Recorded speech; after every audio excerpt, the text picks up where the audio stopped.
ఆచి చికెన్ మసాలా. రిషికొండ భవనాల వినియోగంపై మరోసారి సబ్ కమిటీ భేటీ అయింది. భవనాలను ప్రభుత్వ ఆదాయ వనరుగా ఉపయోగంలోకి తేవడంపై చర్చించింది. త్వరలోనే సీఎంకు నివేదిక సమర్పించి రిషికొండ భవనాలను ప్రజలకు అందుబాటులోకి తెస్తామన్నారు మంత్రి కందుల దుర్గేష్.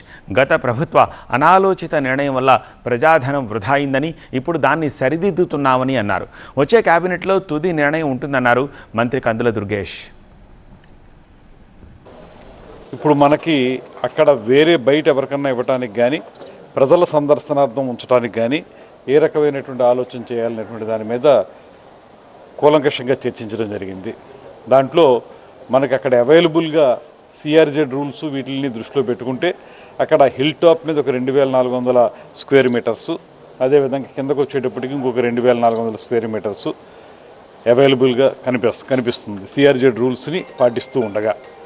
సో ఈ 4800 స్క్వేర్ మీటర్స్లో ఏ రకమైన నిర్మాణం చేయాలనేటువంటి దాని మీద, లేకపోతే ఎవరికి ఇవ్వాలి, ఏ రకంగా దాని వినియోగంలోకి తీసుకురావాలి అనేటువంటి విషయాల్లో కూడా ప్రజల సందర్శనార్థం ఉపయోగపడేటువంటి కార్యక్రమాలు, అదేవిధంగా ఆదాయ వనరుగా ఏపీటీడీసీకి వచ్చే విధంగాను ఈ 2 అంశాలని కూడా పూర్తిగా ఆలోచించాం.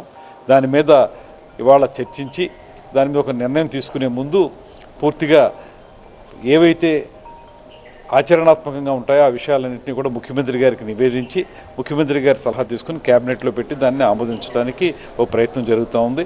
ఇక తుది నివేదికని పూర్తి స్థాయిలో నిర్వహించుకుని ఆ నివేదికని ముఖ్యమంత్రి గారికి సమర్పించి ఫైనల్ నిర్ణయం తీసుకుని ముందుకెళ్తాం.